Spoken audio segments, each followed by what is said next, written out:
Hezbollah ने एक बड़े हमले में आज यानी 26 नवंबर 2024 नहारिया में एक बड़ा हमला हिजबुल्लाह ने किया है। कई इजरायली सेटलर्स घायल हैं और ये वहां पर जो वहां का मंजर है वो ये है कि एम्बुलेंसेस की कमी हो गई है। एम्बुलेंस वहां पर नहीं पहुंच पा रही हैं। क्यों?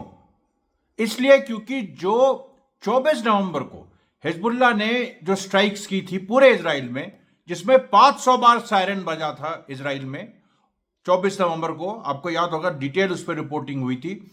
और जो 500 बार सायरन बजा था और 340 हमले किए, और हर हमले में सोचिए कितने ड्रोन इस्तेमाल हुए होंगे, तो सैकड़ों ड्रोन्स और रॉकेट से जो हिजबुल्लाह ने एक दिन में जो मारा था। और जो नईम कासिम ने कहा था अगर बेरूत पे हमला होगा तो तेल अवीव भी बेरूत बन जाएगा, वही स्थिति हो गई।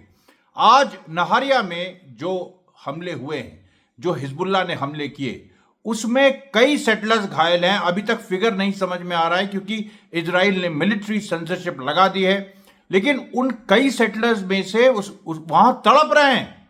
ये हालत गाजा में होती थी, इस तरीके से ये हालत बेरूत में जिस तरह से लेबनान की जो राजधानी है इजराइल बम्बार्डमेंट कर रहा है, वहां पर ऐसे सीन हमको दिखाई पड़ते थे और हैं।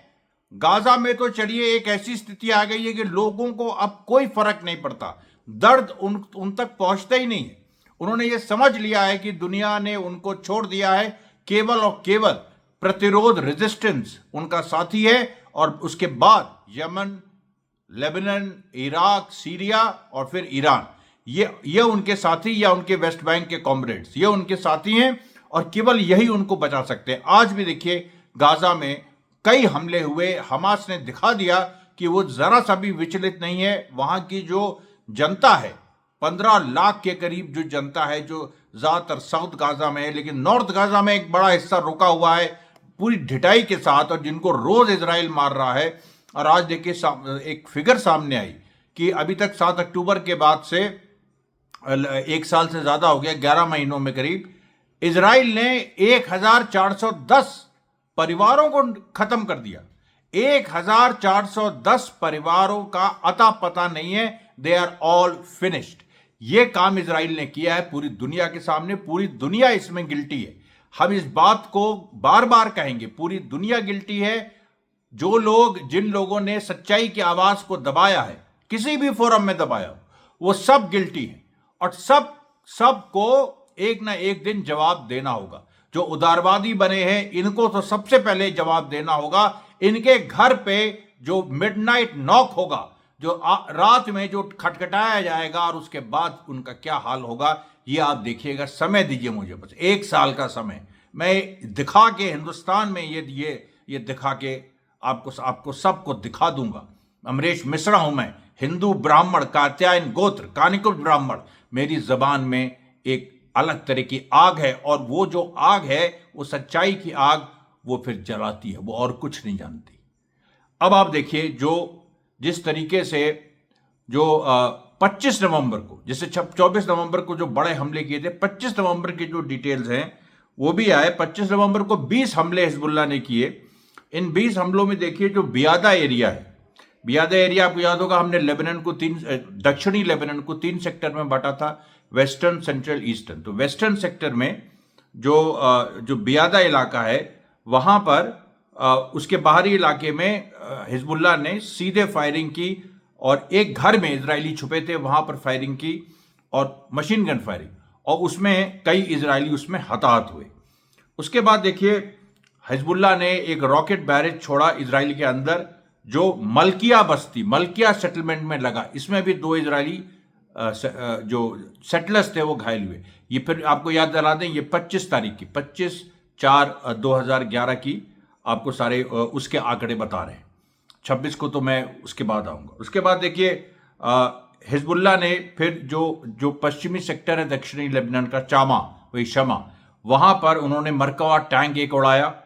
उसके बाद ईस्टर्न सेक्टर में आ जाइए, खियाम के दक्षिण में एक इजरायली सैन्य दल को रॉकेट से निशाना बनाया, सीधा पूरा डायरेक्ट हिट।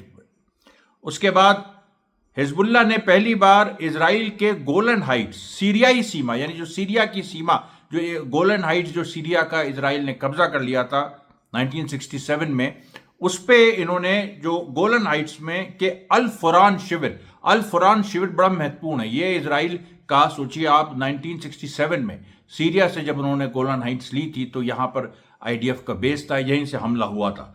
अल फुरान शिविर में पहली बार हिजबुल्लाह ने मारा है, जिसमें आईडीएफ बल को अंदाजा नहीं था और कम से कम 2 आईडीएफ बल के लोग घायल हो गए हैं, उसमें से एक की हालत बहुत क्रिटिकल है। उसके बाद देखिए, हिजबुल्लाह ने इजराइल के अंदर शुमेरा, नहारिया बस्तियों में 2 रॉकेट हमले किए और इजरायली सैन्य दल को निशाना बनाया। उसके बाद लेबनान ईस्ट में, यानी दक्षिण लेबनान के ईस्ट में खियाम में दूसरी बार रॉकेट हमले से इजरायली सैन्य दल को हिजबुल्लाह ने निशाना बनाया। फिर हिजबुल्लाह ने तीसरी, चौथी, 5वीं बार खियाम में एक इजरायली सैन्य दल को निशाना बनाया। यानी 25 तारीख को 5 बार हो गई जब खियाम, जो कि ईस्टर्न सेक्टर है, दक्षिण लेबनान का ईस्टर्न सेक्टर, वहां पर 5 बार इजरायली सैन्य दल को निशाना बनाया गया। उसके बाद हिजबुल्लाह ने इजराइल ऊपरी गलील अवीविम बैरक जो है उसमें दो रॉकेट सैल्वो मारे और वहां भी आईडीएफ बल को निशाना बनाया। उसके बाद फिर से वेस्ट यानी चामा में इजरायली सैन्य दल को हिजबुल्लाह ने एक हमलावर ड्रोन से सफलतापूर्वक निशाना बनाया। उसमें 3 इजरायली सोल्जर्स बुरी तरह से घायल हैं। उसके बाद लेबनान जो ईस्ट है, जो यानी साउथ लेबनान का जो ईस्टर्न सेक्टर है, वहां पर डेर मेमास कफर किला जंक्शन पर, जो डेर मेमास जो क्रिश्चियन विलेज है, डेर मेमास कफर किला जंक्शन पर एक इजरायली सैन्य दल को फिर से निशाना बनाया। और ये वो सैन्य दल था, ये वो सैन्य, मतलब इसमें अभी कुछ लोग जिंदा हैं, इन्होंने रिट्रीट कर दिया, कुछ लोग मारे गए। ये वो लोग हैं जिन्होंने कहा था कि हिजबुल्लाह डेर मेमास जो कि क्रिश्चियन विलेज है उसको ह्यूमन शील्ड बनाए हुए, और ये जो इस पूरे इलाके से आईडीएफ को हिजबुल्लाह ने प्रण किया था कि इसको हम साफ कर देंगे। और डेर मीमस के जो क्रिश्चियंस हैं उन्होंने भी हिजबुल्लाह का साथ दिया पूरी तरह से। और आज एक वीडियो भी सामने आया है, जब इसमें नहीं, यहाँ नहीं, डेर मीमास में नहीं, लेकिन चमा में जो कि वेस्टर्न एक सेक्टर है, वहां पर आईडीएफ के सोल्जर्स एक चर्च में घुसते हैं और चर्च में वो पूरी मदर मैरी को और जीसस क्राइस्ट को, सबको वो उपहास उड़ाते हैं, क्योंकि भाई उनके धर्म में तो ना जीसस की कोई जगह है, ना प्रॉफेट मोहम्मद की कोई जगह है। वो सबका उन्होंने पूरा, मतलब वहां पर पूरा उसको, जिसको कहते हैं ना डेजिक्रेट करना चर्च को, पूरा उसका वीडियो है जो मेरे वेबसाइट पे amresh.co पे पड़ा है। उसके बाद देखिए, अभी हम 25 तारीख को ही चल रहे हैं। हिजबुल्लाह ने रॉकेट हमले से इजराइल की ऊपरी गलील शतुला बस्ती को निशाना बनाया। फिर देखिए, 6ठी बार खियाम में इजरायली सैन्य जमावड़े को निशाना बनाया। फिर एक और रॉकेट बैरक से डेर मेमास, जो फिर से वही डेर मेमास क्रिश्चियन विलेज, डेर मेमास कफर किला जंक्शन पर एक और इजरायली सैन्य जमावड़े को निशाना बनाया। आप निरंतरता देखिए। उसके बाद आज सुबह से इजरायली सेना ने जो उसका रिस्पॉन्स था, इजरायली सेना ने जो हिजबुल्लाह के हमले थे उसमें अपनी स्थिति मतलब उनके जो हिजबुल्लाह के जो तेज हमले हुए उसके बाद अपनी स्थिति बदल ली। वे लुबी हिल क्लिया के पास और शकीव कासिल के सामने से, देर मीमास के अंदर से, यानी 3 जगह, लुबी हिल, क्लिया और शकीव कासिल के सामने से और देर मेमीस के अंदर से तेल अल नहास की तरफ, यानी जो और थोड़ा इजरायली बॉर्डर के करीब है, उस ओर वो पीछे हट गए। उसके बाद कई मरकबा टैंक्स को खियाम के बाहरी इलाकों के पूर्व में शैलेट क्षेत्र एक है, शैलेट जो एक थोड़े से मिनी कासल्स टाइप होते हैं, शैलेट क्षेत्र और वाता खयाम की ओर पीछे हटते देखा गया मरकबा टैंक्स को। उसके बाद हिजबुल्लाह ने रॉकेट बैरक से ऊपरी गलील इजरायली मेरॉन बस्ती में आईडीएफ सैन्य जमावड़े को निशाना बनाया। उसके बाद हिजबुल्लाह ने दूसरी बार रॉकेट बैरक से ऊपरी गलील मेरॉन बस्ती को निशाना बनाया और फिर हिजबुल्लाह ने ऊपरी गलील अवीविम बस्ती को निशाना बनाया। ये देखिए, ये लगातार जो इस तरह की घटनाएं हुई हैं, ये 25 तारीख के पूरे ऑपरेशंस को कंक्लूड करता है। उसके बाद देखिए, आज 26 तारीख को इजराइल ने जो अपना पूरा एक ऑफेंसिव है वो लेने की कोशिश की और उसके बारे में उन्होंने आज सीरिया लेबनान बॉर्डर पे उन्होंने बॉम्बिंग की। जब ये वाली घटना, क्योंकि गोलन हाइट्स में जब हिजबुल्लाह ने मारा और कल मारा था, आज इसराइल ने वहाँ पर मारा। और उसमें दो जो सीरियन लेबनीज इंडिविजुअल्स थे, दो लोग ये मतलब वो हुए, इंजर्ड हुए, मारे नहीं गए, इंजर्ड हुए। उसके बाद देखिए जो हिजबुल्लाह ने एक वीडियो जाहिर किया, वही देखिए एक वीडियो जारी किया जिसमें जो जीव हानोक भाई, जीव अर्लिच, जो आर्कियोलॉजिस्ट पहुंचा था शमा, और जिसने ये कहा था कि हम ये निकालेंगे कि जो सेंट पीटर्स की वहाँ श्राइन है, जो इस्लाम क्रिश्चियनिटी में माने जाते हैं, बहुत होली फिगर हैं, उनकी श्राइन में के वहाँ पहले जूइश होता, बिल्कुल बीजेपी वाली बात। हर मस्जिद के अंदर वो मतलब नीचे ये मंदिर ढोड़ेंगे। और इसी तरीके से यहाँ पर भी ये जो इजरायली हैं, ये हर मस्जिद, हर चर्च और हर मस्जिद के नीचे ये भी एक अपना एक जूइश कोई साइट ढूंढेंगे। तो वो जो गया था, जिसको मार दिया गया था, आपको पता है 20 तारीख की ये घटना है जिसमें अर्लिच को मार दिया गया, आर्कियोलॉजिस्ट को, पूरा पिन पॉइंट करके, क्योंकि ये गए थे वहां पर एक डिप्टी कमांडर और एक कमांडर के साथ। तो ये तो मार दिए गए, डिप्टी कमांडर घायल हो गया, कमांडर वहां से भाग के आ गया। ये पूरी सच्चाई है। वो भाग गया और उसके और 2 हिजबुल्लाह फाइटर थे केवल वहां पर, वो रुके। हिजबुल्लाह हमेशा ये करता है, जहां बड़ी लड़ाई होती है उसके बाद इजराइल विड्रॉ कर जाता है, वो जानता है कि इजरायली वापस आएंगे, किसी और बहाने आएंगे, किसी और उससे आएंगे, उनके लिए वो 3 या 4 फाइटर्स छोड़ देता है, या 2 कभी कभी छोड़ देता है, कभी कभी 1 छोड़ देता है। ये भी एक महीने पहले एक घटना हुई थी जिसमें एक हिजबुल्लाह फाइटर ने पूरा करीब 10 से 15 इजरायली सोल्जर्स को घंटों एंगेज रखा था। उन्होंने सोचा कि बड़ी फौज है। यहां भी देखिए जो बात यह आई कि ये जो आर्कियोलॉजिस्ट है, जो नस्लवादी आर्कियोलॉजिस्ट है, जो मुस्लिम्स और क्रिश्चियंस को हेट करता है, इस नस्लवादी आर्कियोलॉजिस्ट को जो मारा हिजबुल्लाह के लोगों ने, तो उसमें देखिए यही बात आई थी कि बहुत हिजबुल्लाह के बहुत सारे फाइटर्स थे, इन्होंने देखो आर्कियोलॉजिस्ट को मार दिया। और दूसरी तरफ इजरायली अथॉरिटीज है कह रही कि नहीं, हम ये इनको तो परमिशन नहीं थी वहां जाने की, ये कैसे पहुंच गए। अब ये लोग आपस में सुलझाएं। लेकिन सवाल यह है कि वो जो एक आर्कियोलॉजिस्ट था वो इस दुनिया में नहीं है। दूसरा जो एक सेटलर्स को रिप्रेजेंट करती थी एक महिला, वो गाजा पहुंची थी, मतलब वहां पर नॉर्थ गाजा, वहां पर उनके साथ भी उनके जो साथ के दल के लोग थे, आज वो चलने लायक नहीं है। उनको हमास ने इस स्थिति में पहुंचा दिया है कि वो चलने लायक नहीं है। उस महिला के बारे में तो खैर अब वो उम्र दराज हैं और उनको भी अच्छा सबक मिला है।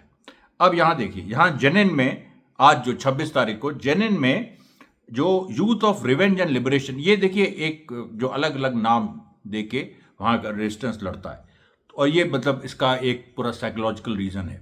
तो ये जो यूथ ऑफ ये रिवेंज ऑफ एंड लिबरेशन है, इसने जेनिन के अंदर जो मिलिट्री कैंप्स 1-2 इजराइल ने लगाए हुए थे, कुछ दिनों से उनको ऐसे अकेला छोड़ दिया था, मतलब रेजिस्टेंस ने उन पर हमला नहीं किया था। आज अचानक उन पर हमला कर दिया और दोनों कैंप्स को कैंप उखाड़ने पड़े। देखिए ये बार बार वेस्ट बैंक में हो रहा है, और जो हमास कह रहा है कि एक तीसरा इंतिफादा बड़े लेवल का होगा, दूसरी तरह का, उसकी पूरी आप देख सकते हैं, सच्चाई उसकी देख सकते हैं कि धीरे धीरे वो पूरी स्थितियां बन रही है।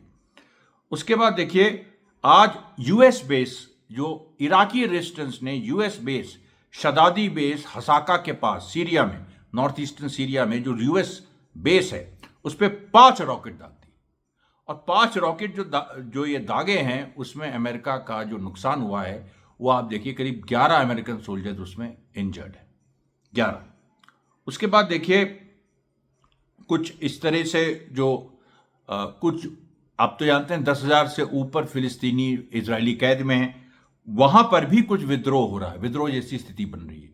कभी भी प्रिजन ब्रेकआउट हो सकता है। ऐसे प्रिजन ब्रेकआउट्स फिलिस्तीन की आज़ादी की लड़ाई के इतिहास में कई बार हुए हैं, और इस तरह की कोई स्थिति ये फिर से पैदा हो सकती है। उसके बाद देखिए रमल्ला में आज 3 दिन से लगातार ये बात आज सार्वजनिक हुई है। अब रेजिस्टेंस भी देखिए, वहाँ कोई वो तो यूज नहीं करता इंटरनेट, फोन। अच्छा, आईडीएफ की फोर्सेस भी वो भी क्या यथार्थ रिले नहीं करती। आज पता चला है, अब रमल्ला इतना इंपॉर्टेंट है, वेस्ट बैंक में रमल्ला केंद्र है, रमल्ला में ही पैलेस्टीन अथॉरिटी का ऑफिस है, महमूद अब्बास गद्दार का।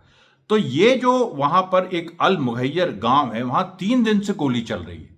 वहां पर बार बार जो सेटलर्स हैं, जूविश सेटलर्स और आईडीएफ की फोर्सेस वहां पेनिट्रेट करने की कोशिश करती हैं, लेकिन बार बार उनको पीछे ढकेल दिया जाता है। आज ये तीसरी बार हुआ और दिन दिन भर गोली चलती है। आप एक ऐसा सिनारियो इमेजिन करिए कि एक गांव है और वो गांव मान लीजिए थोड़ा सा आइसोलेटेड है। उस गांव में आप बताइए 3 दिन से गोली चल रही है। अच्छा, वहां भारत की तरह नहीं है कि गांव से एक के बाद दूसरा गांव, तीसरा गांव, नहीं। वहां पर गांव है, सेटलमेंट्स हैं, एक जूइश सेटलमेंट है, उधर फिलिस्तीनी गांव है, उसके बाद एक लंबा क्षेत्र है जो खाली है, उसके बाद फिर से सेटलमेंट्स हैं। इस तरीके से पूरा वो बना हुआ है, क्योंकि बड़ी अस्थायी, मतलब बार बार उसमें रेफ्यूजीज आते हैं जाते हैं। जो जूइश सेटलर्स हैं वो भी सेटल होते हैं जाते हैं। अब 6 लाख जूइश सेटलर्स वहाँ हो गए। फिलिस्तीनी अभी भी 13 से 15 लाख हैं।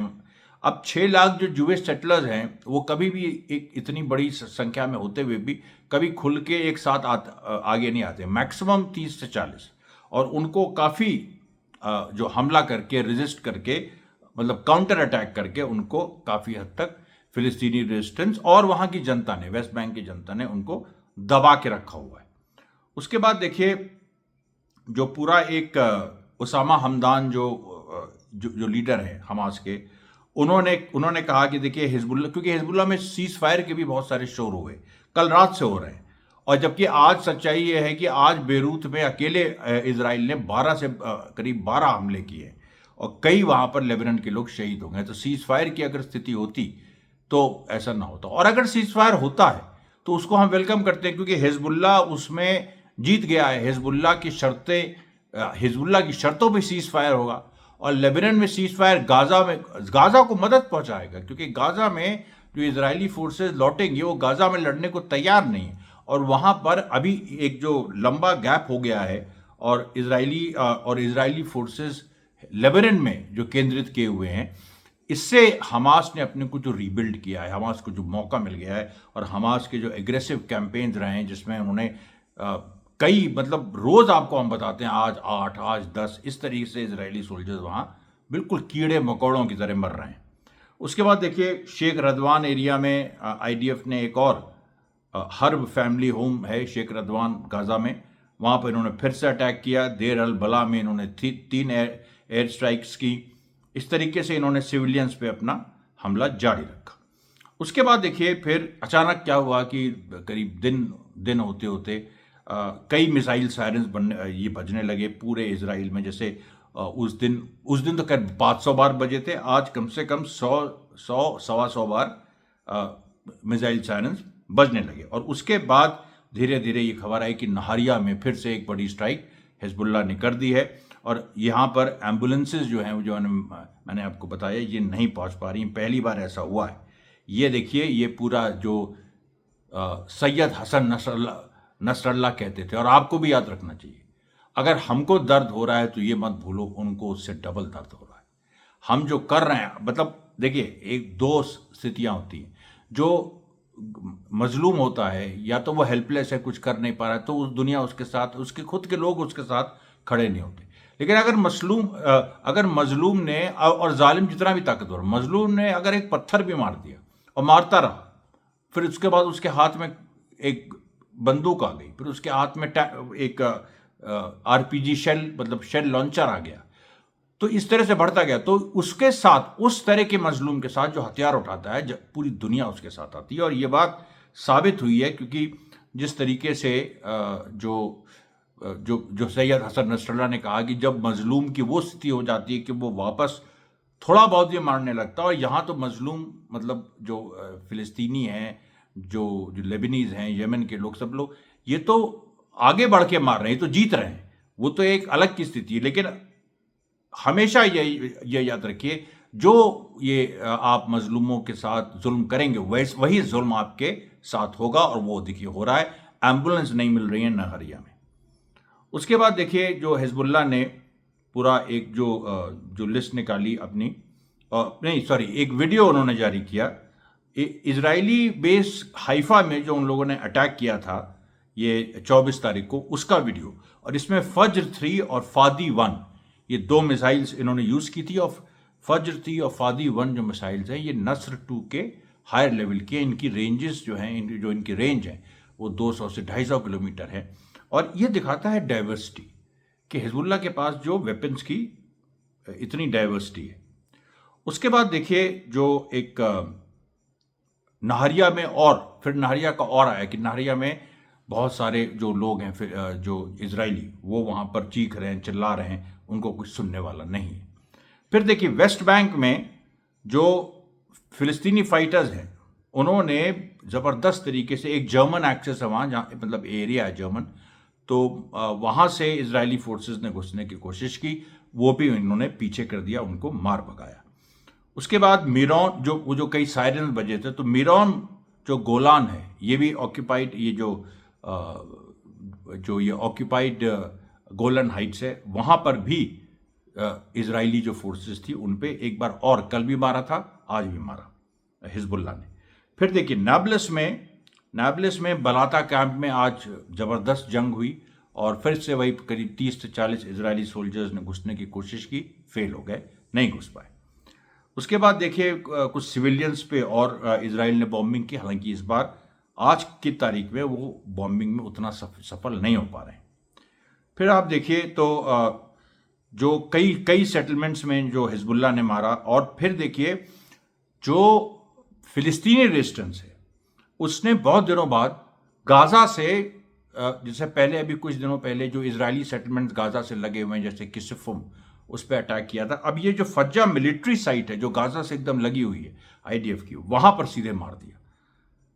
ये पहले मारा था उन्होंने, लेकिन ये कई दिनों बाद हुआ। उसके बाद देखिए जबलिया कैंप में फिर से वही हुआ कि कम से कम ये जो रोज हो रहा है, कल 10 था, परसों 20 था, उसके पहले कुछ और था, आज भी कम से कम 7 से 8 इजरायली सोल्जर्स जो एक बिल्डिंग में छुपे हुए थे, उनको मारा है सीधे। और वो ये ईस्ट ऑफ जबलिया कैंप में इन्होंने एक बूबी ट्रैप बिल्डिंग में पहले से उसमें एक्सप्लोजिव छुपे थे। ये बार बार हो रहा है, मतलब आप ये समझ नहीं सकते कितनी बार ये हो चुका है। इजरायली नहीं समझ पा रहे हैं कि कौन से फ्लोर में एक्सप्लोजिव लगाएं। अच्छा, वो क्या है, बहुत दिनों से वो, जैसे इजरायली सोल्जर्स वहां पर हैं, तो अचानक मतलब हमास अचानक अटैक करता है, उसकी स्टाइल है। तो बहुत दिन ऐसे भी जाते हैं, 2 दिन, 4 दिन, 5 दिन, जहां कुछ करने को नहीं होता है। आईडीएफ सोल्जर जब बोर हो जाता है तो फिर वो एक आशियाना ढूंढता है, कहीं हम जाके कब तक ऐसे टहलते रहेंगे, कहीं हम जाएं। और जब वो जिस आशियाने में जाता है वहीं पर उसकी मौत होती है। जिस आशियाने में वो गया वहीं उसकी मौत लिखी होती है। ये देखिए कमाल, ये फिलिस्तीनी रेजिस्टेंस का कमाल है। उसके बाद एक और वीडियो आया जब जबलिया सर्विसेज क्लब पे जो 21 नवंबर को जो हमला किया था फिलिस्तीनी रेजिस्टेंस ने, हमास और बाकी ग्रुप्स ने, उसका वीडियो सामने आया। ज़बरदस्त वीडियो, जैसे एक तरफ से उन्होंने मोटर फायरिंग की, दूसरी तरफ से उनके फाइटर्स ने हमला किया, और ये बड़ा एक अच्छा एक कोऑर्डिनेटेड मूव इसमें दिखाई पड़ता है। उसके बाद देखिए किरियत शिमोना पे फिर से वो जो कई सायरन बजे थे, आज मैंने बताया 100 के ऊपर, तो किरियत शिमोना पे भी हमला हुआ। और फिर खियाम में एक बड़ी घटना हो गई जब एक और मरकवा टैंक एक गाइडेड रॉकेट से हिजबुल्लाह ने मार गिराया। उसके बाद मनारा सेटलमेंट पे हमला किया हिजबुल्लाह ने। उसके बाद अवीवम सेटलमेंट पे हमला किया, फिर माले गुलानी पे हमला किया। इधर जो गाजा में 2 मरकवा टैंक्स हमास ने मार दिए, अल यासीन 105 शेल से। ये देखिए लगा बिल्कुल पैरेलल ये चल रहा है। उसके बाद देखिए और फिर मिसाइल्स जो हैं इजराइल में बजने लगे और एरियाज में, सेंट्रल इजराइल की। उसके बाद खबर आई कि कुछ और जगह, एक स्पेशली जो हबूशित साइट है जहां पर 810th हर्मन ब्रिगेड आईडीएफ की है, वहां पर हमला हुआ है, वहां पर हिजबुल्लाह ने हमला किया।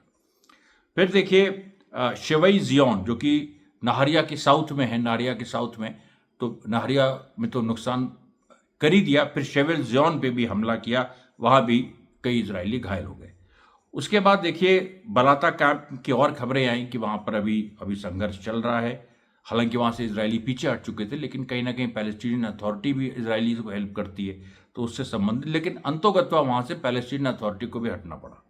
उसके बाद देखिए कि अब इस बार एक नई चीज हुई आज, जो फिलिस्तीनी रेजिस्टेंस ने राफा में इजिप्शियन और जो पैलेस्टाइन का बॉर्डर है, जो इजिप्ट पैलेस्टाइन बॉर्डर है, वहां पर जो फिलाडेल्फी कॉरिडोर है, वहां पर जो इजरायली फोर्सेस हैं उन पे फायरिंग की।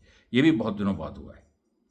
फिर देखिए इजराइल ने धमकी दी कि हम 20 बिल्डिंग ये उड़ा देंगे, मतलब वही सीज फायर के लिए हमारी शर्तें मानो तब तो लेबनान के लीडर नईम कासिम ने कह दिया है कि सीज फायर जंग के मैदान में तय होगा, जंग के मैदान में जो जीतेगा उसके हिसाब से सीज फायर होगा, और जंग के मैदान में क्या स्थिति आप जानते हैं। उसके बाद मनारा सेटलमेंट पे हिजबुल्ला ने मारा, फिर इन्होंने राफा में फिर से एक बड़ा हमला फिलिस्तीनी रेजिस्टेंस ने किया ताल जोराब के पास, और जिसमें देखिए कम से कम 2 इजरायली सोल्जर्स मारे गए हैं। उसके बाद देखिए जो 11 फिलिस्तीनी सिविलियंस वो इजरायली एयर स्ट्राइक में मारे गए। और फिर देखिए जो 2 बड़ी महत्वपूर्ण चीज़ें हुई कि एक जो यहाँ पर जो फिलिस्तीन में ही देर अल बला के पास, वहाँ पर 8 इजरायली सोल्जर्स का एक पूरा ग्रुप जा रहा था, और उसी के पास कुछ फिलिस्तीनी चरवाहे उनको दिखाई पड़े। उन चरवाहों को उन्होंने सोचा इनसे मज़ा लिया जाए, इनकी बकरियां चुरा ली जाए। ये भी स्तर है, ये भी स्तर है इजरायलीज का। उनकी बकरियां चुरा ली जाएं, उनको मार के खाया जाए। जब वो उनके बकरियों के पास पहुंचे हैं तो वो नकली थी, उनमें एक्सप्लोजिव लगे थे, और वो एक्सप्लोजिव ब्लास्ट हो गए, और उसमें 8 के 8 इजरायली सोल्जर्स आज कहाँ हैं, किसी अस्पताल में हैं कि ऊपर चले गए हैं, किसी को कुछ नहीं पता। कल तक के लिए धन्यवाद साथियों, बहुत बहुत धन्यवाद।